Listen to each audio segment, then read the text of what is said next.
నమస్కారం ritus.com C tutorial కి మీకు స్వాగతం.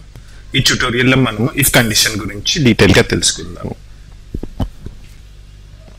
ఈ ట్యుటోరియల్ నుంచి నేను కొన్ని మార్పులు చేశాను. ఒకటి స్క్రీన్ కలర్స్ అన్ని మార్చాను మీకు ఇంకా క్లియర్ గా కనిపించేందుకు. ఇంకొకటి స్క్రీన్ అలైన్మెంట్ కూడా మార్చాను. ఇప్పుడు మీకు టోటల్ కోడ్ వచ్చేసి ఫుల్ స్క్రీన్ లో కనిపిస్తుంది. ఈ మార్పులు మీకు నచ్చినట్టయితే లైక్ చేయడం ద్వారానో కమెంట్ చేయడం ద్వారానో మాకు తెలియజేయండి.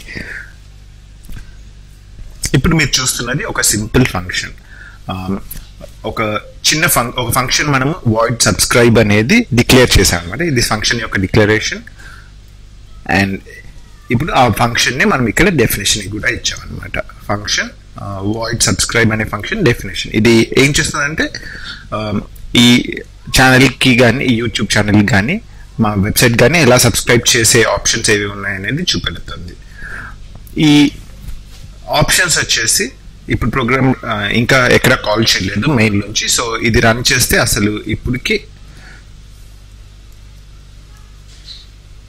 ఇప్పుడు రన్ చేస్తే వచ్చిన అవుట్పుట్ మీరు చూసారంటే అసలు ఏమీ లేదు. ఎందుకంటే ఇంకా లైక్ మెయిన్ నుంచి ఆ ఫంక్షన్ కాల్ చేయలేదు. ఇప్పుడు మెయిన్ నుంచి ఆ ఫంక్షన్ కాల్ చేద్దాం.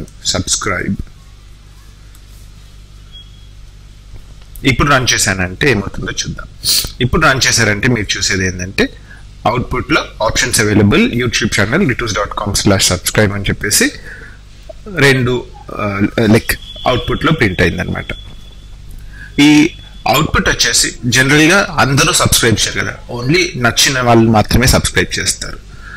అలాంటి కండిషన్స్ పెట్టడానికి సిలో ఉన్న ఫీచరే ఇఫ్ కండిషన్.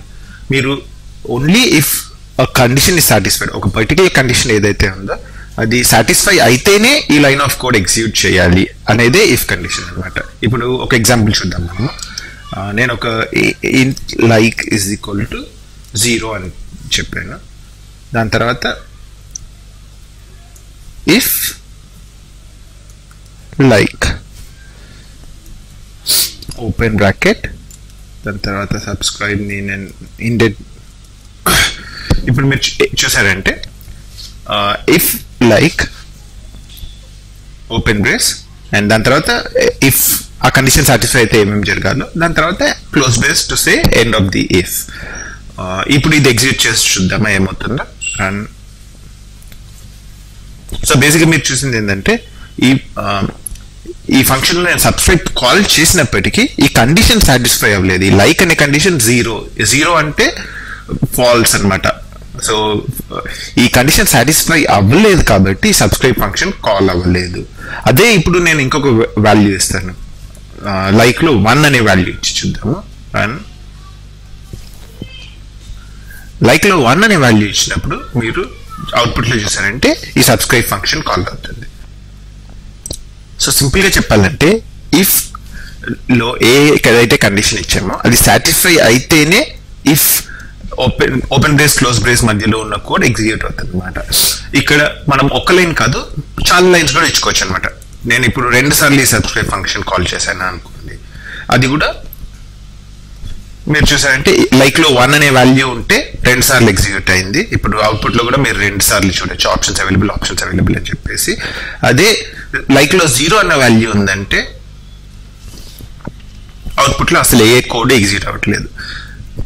బేసిక్గా సి ఎలా వర్క్ అవుతుందంటే ఏదైనా కండిషన్ అంటే ఇప్పుడు ఇఫ్ బ్రాకెట్స్ మధ్యలో ఉన్నది కండిషన్. సో ఇక్కడ లైక్ అనేది కండిషన్.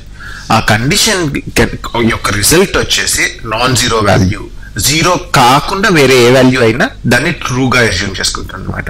ఇప్పుడు నేను 0 అనే వాల్యూ దానికి ఇచ్చానంటే అది ఫాల్స్గా అస్యూమ్ చేస్తుంది. ఇప్పుడు లైక్ అనే దాంట్లో 0 అనే వాల్యూ ఉందంటే అది ఫాల్స్ గా ట్రీట్ అవుతుంది.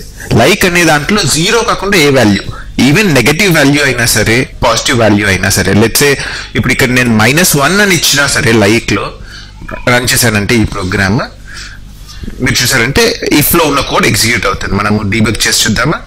లైక్ లో -1 అనే వాల్యూ ఇఫ్ లైక్ అనే కండిషన్ మీరు చూసారు ఏదైతే ఉందో అది ట్రూ అనే వాల్యుయేట్ అయింది. దానికని ఇఫ్ లోపలికి వెళ్ళింది అనమాట. ఇఫ్ లోపలికి వెళ్ళి ఇఫ్ లో ఉన్న కోడ్ ఎగ్జిక్యూట్ అవుతుంది. సో ఇఫ్ లో ఉన్న కోడ్ ఎగ్జిక్యూట్ అయింది అనమాట. అలాగే లైక్ లో 1 అనే వాల్యూ ఇచ్చినా సరే 2 అనే, సో ఏదైనా నాన్ జీరో వాల్యూ ఇచ్చారంటే ఇఫ్ లో కండిషన్ ట్రూ అవుతుంది, ఆ కోడ్ ఎగ్జిక్యూట్ అవుతుంది.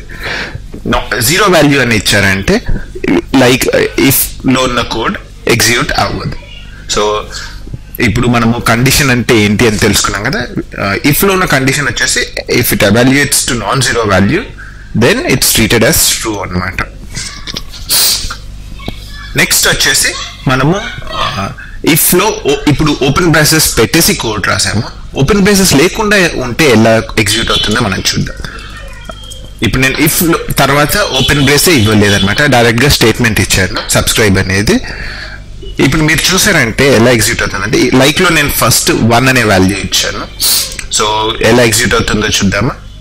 F8 clear screen like if like subscribe function call అవుతుంది, అవుట్పుట్ లో ప్రింట్ అయింది. మళ్ళీ సబ్స్క్రైబ్ ఫంక్షన్ కాల్ అవుతుంది. ఇప్పుడు లైక్ వాల్యూ వచ్చేసి 0 అని ఇచ్చామనుకోండి, ఏమవుతుందో చూద్దాము. F8 లైక్ లో 0 క్లియర్ స్క్రీన్. ఇఫ్ లైక్ మీరు చూసారంటే ఇఫ్ లైక్ లో ఉన్న స్టేట్మెంట్ ఎగ్జిక్యూట్ అవ్వలేదు, ఎందుకంటే లైక్ లో 0 వాల్యూ ఉంది. 0 వాల్యూ ఉంటే ఇఫ్ రిజల్ట్ వచ్చేసి ఫాల్స్. సో ఇఫ్ తర్వాత స్టేట్మెంట్ మాత్రమే ఎగ్జిక్యూట్ అవ్వలేదు. మీరు చూసారంటే డైరెక్ట్ గా సబ్స్క్రైబ్ ఇఫ్ తర్వాత ఉన్న ఫస్ట్ ఫంక్షన్ మాత్రమే ఎగ్జిక్యూట్ అవ్వలేదు. ఇఫ్ తర్వాత దాని తర్వాత ఉన్న లైన్కి వెళ్ళిపోయింది అనమాట. బేసికలీ ఇఫ్ అనేది ఇఫ్ కండిషన్ అనేది దాని తర్వాత వచ్చిన ఫస్ట్ స్టేట్మెంట్ మాత్రమే అప్లై అవుతుంది. ఓపెన్ బ్రేస్ క్లోజ్ బ్రేస్ చేస్తే దాని మధ్యలో ఎన్ని కండిషన్స్ అయినా రాసుకోవచ్చు. కాకపోతే ఓపెన్ బ్రేస్ క్లోజ్ బ్రేస్ అయితే ఇవ్వలేదు అనుకోండి, అప్పుడు ఇఫ్ తర్వాత ఉన్న నెక్స్ట్ లైన్ ఒక్కటి మాత్రమే if part of the if గా ట్రీట్ అవుతుంది. సో దాని తర్వాత ఉన్న లైన్స్ అన్ని ఎగ్జిక్యూట్ అవుతాయి అన్నమాట. ఓకే, సో బేసిక్ గా సమ్మరీగా చెప్పుకోవాలంటే ఇఫ్ అనేది ఏదైనా కండిషన్ ట్రూ అవుతే ఎగ్జిక్యూట్ చేయాలి అనుకునే కోడ్ మనం ఇఫ్ కండిషన్ లో పెట్టాలి. జనరల్ గా మనం ఇఫ్ యూస్ చేసిన ప్రతిసారి open brace close brace use చేస్తాము. Open brace close brace use చేస్తే ఇఫ్ తర్వాత ఉన్న ఓపెన్ బ్రేస్ క్లోజ్ బ్రేస్ మధ్యలో ఉన్న కోడ్ అంతా it will be treated as part of ఆ ఇఫ్. సో ఆ కోడ్ వచ్చేసి ఎగ్జిక్యూట్ అవ్వదు అనమాట ఇఫ్ కండిషన్ సాటిస్ఫై అవ్వకపోతే. Open brace close brace use చేయకపోతే ఇఫ్ తర్వాత వచ్చిన ఫస్ట్ స్టేట్మెంట్ మాత్రమే ఇఫ్ స్టేట్మెంట్ కిందికి వస్తుంది అనమాట. సో ఆ ఇఫ్ కండిషన్ ఫాల్స్ అయితే ఆ స్టేట్మెంట్ మాత్రమే ఎగ్జిక్యూట్ కాదు, దాని తర్వాత ఉన్న స్టేట్మెంట్స్ అన్ని ఇఫ్ కండిషన్ ట్రూ అయినా ఫాల్స్ అయినా ఎగ్జిక్యూట్ అవుతాయి అనమాట. సో ఇది బేసిక్ ఇఫ్ గురించి ఇప్పుడు మనం తెలుసుకున్నాం కదా. నెక్స్ట్ పాఠంలో మనము ఇఫ్ ఎల్స్ గురించి తెలుసుకుందాము.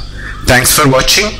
ఈ వీడియో మీకు నచ్చితే మీరు ఈ ఛానల్కి సబ్స్క్రైబ్ చేసుకోండి, లేకపోతే మా వెబ్సైట్కి వెళ్ళేసి అక్కడ కూడా మీరు సబ్స్క్రైబ్ చేసుకోవచ్చు.